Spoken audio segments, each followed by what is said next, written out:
Hvem jeg var sammen med, og hvorfor?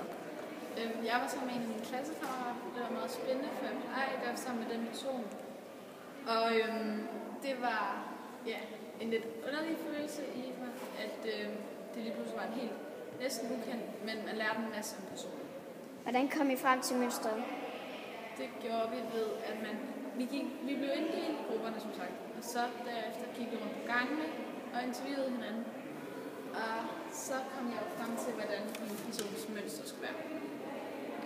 Hvordan har det været at arbejde med en anden makker? Det har været anderledes, men også spændende og sjovt.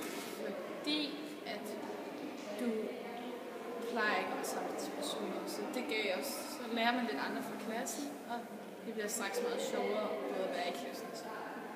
Hvordan kan man se din makkers identitet i mønstret? Det kan man se ved, at jeg har tegnet sådan nogle stykker her, så jeg forestiller pizza, en lang rigtig godt pizza, og kødben, fordi hun godt lide Disney-figuren Pluto, og fordi hun selv har den. Og så dem her, fordi hun godt kunne lide at stå på rulleskøjter rigtig tit, og det gjorde hun sådan også i sin fritid.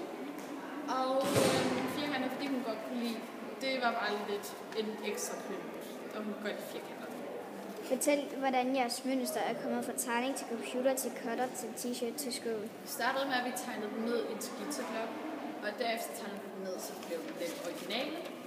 Og så prøvede vi at få det op på computer, der kom nogle små ændringer i det, da det ikke kunne blive helt sammen. Og så kom det over på den der cutter, fordi vi satte den ind i et USB-stik og over på en computer.